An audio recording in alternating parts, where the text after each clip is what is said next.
An American spying for China got charged by Germany. The CCP is burning a record amount of coal this year, despite portraying itself as a green superpower. And is President Trump letting in 600,000 Chinese exchange students? And more on this week's China News Headline. Welcome to China Uncensored. I'm Chris Chappell. You know, some people say that China creates the best infrastructure. If you believe that, well, I'd say I have a bridge to sell you, but that would be in poor taste since a Chinese bridge collapse has killed at least 12 construction workers with 4 others missing. The bridge was being constructed over the Yellow River in Qinghai province. A cable snapped, the arch gave way, and half of the bridge fell into the river. Boats, a helicopter, and robots have been conducting a search for the missing workers. Let's just hope they're constructed better than the bridge, otherwise they're going to need a search and rescue operation for the search and rescue operation. China's urging the U.S. to welcome Chinese students and stop quote-unquote harassment, which, according to them, includes deportations and unwarranted interrogations in dark rooms that lasted for several hours. Because the Chinese Communist Party wouldn't know anything about unwarranted interrogations. So are Chinese students actually being given unwarranted interrogations?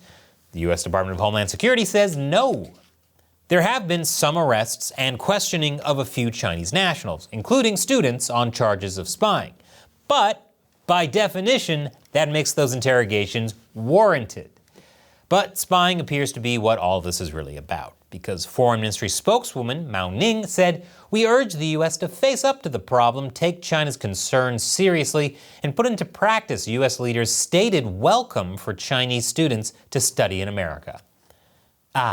So what you're really saying is, please let our students stay in the United States so we can continue spying. Got it. Well, in that case, the CCP is in luck, because on Monday, Trump said that he will, in fact, be allowing Chinese international students into the country. We're going to get along good with China. I hear so many stories about we're not going to allow their students, or we're going to allow their students to come in. We're going to allow, it's very important, 600,000 students. It's very important.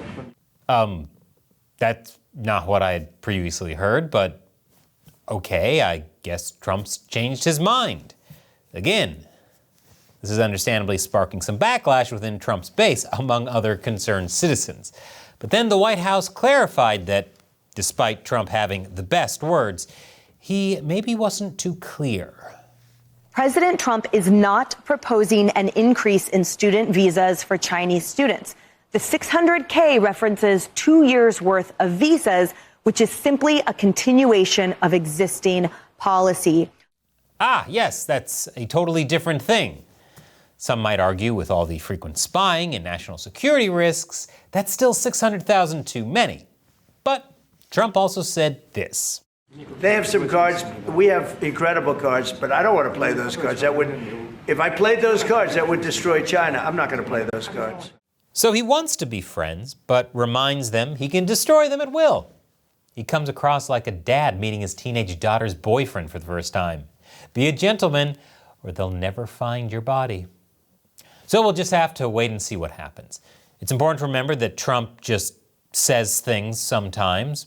He's just showing off his best words, even when they're not real words.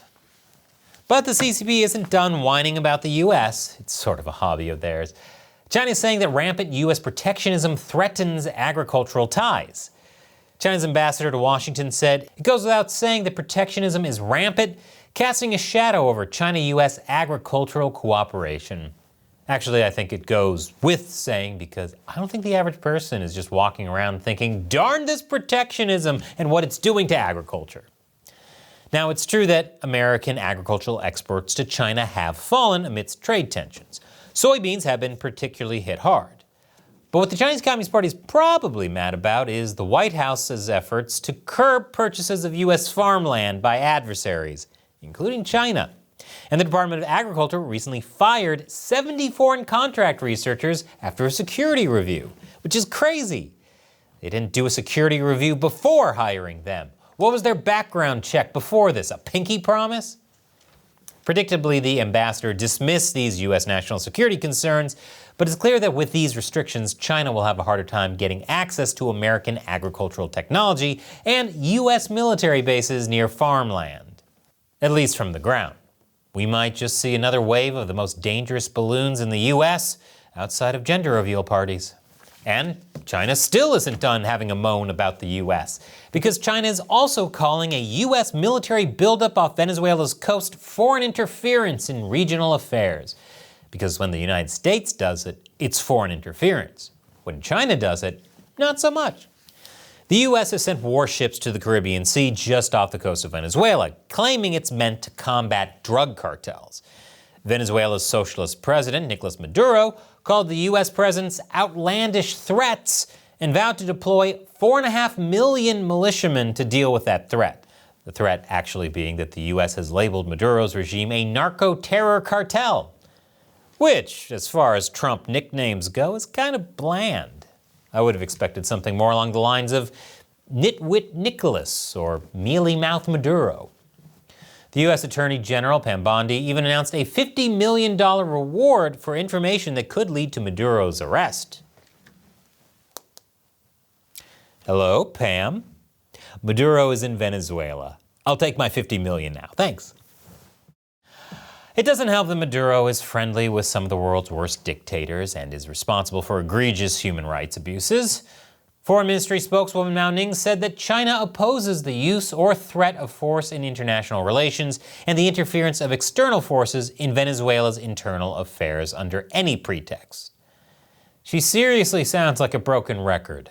A broken, hypocritical, self-awareness lacking record. But that's the CCP for you. Brutal, yet predictable. And after the break, China's economy gets even more bad news. Welcome back. Chinese property developer Country Garden is forecasting an even bigger loss than previously expected after deliveries slump. Uh-oh, is this going to be another Evergrande? The main issue, as in most cases with China's real estate, is crushing debt. Country Garden used to be the country's biggest developer, but in late 2023, Country Garden defaulted on $11 billion worth of offshore bonds. Did I say crushing debt? I meant to say Thanos snap levels of disintegrating debt. That only deepened the real estate crisis in China. I know I've used this footage a lot, but frankly it bears repeating. And things have hardly gotten better for the company, which is impressive since after defaulting on that much debt, you'd think there was literally no other direction to go but up. Last Friday, Country Garden warned that for the first half of fiscal year 2025, it expects a loss of $2.58 billion, which is bad, but also inspiring. Next time you think you're at your rock bottom, remember Country Garden proves you can always dig a little deeper. A U.S. military contractor accused of trying to spy for China has been charged with espionage in Germany. You know, considering how many spies China employs, it's actually surprising to hear they have a job crisis. The suspect is in his late 30s and worked between 2017 and 2023 as a civilian contractor with the U.S. Department of Defense at a U.S. military site. Back in November, he was arrested for allegedly contacting Chinese authorities in the summer of 2024 to offer them sensitive U.S. military information. German authorities say he was arrested before he could actually send any information. And even as it presents itself as a green energy powerhouse, China is burning coal at record high levels this year. And that's just from January through June. This is my surprised face. And if we were outdoors in Beijing right now, this would be my surprised face. A new report says that CCP put 21 gigawatts of coal power online during this period. This is the highest 6-month level in 9 years. And the total projection for 2025 is expected to be at 80 to 100 gigawatts of coal power. Wait, maybe the reason the CCP is so evil is because they're purposely trying to get on Santa's naughty list to get all that free extra coal. But it does go beyond just firing up existing coal plants. The report notes that there are also new coal plants under construction, meaning this could get much worse in the coming years. Side note, this could get much worse in the coming years is a pretty evergreen title for just about any story I've ever covered about China. meaning the country is likely to be spewing as much hot air as Foreign Ministry spokeswoman Mao Ning. If you believe a word she says, well, I'd say I have a bridge to sell you, but that'd be in poor taste. And here's a video I think you'll like. Did you know the culture is dead? That's why everything is a remake, including the remake of Metal Gear Solid Snake Eater, which just came out. Click here to see my rant on that and why nostalgia is destroying us.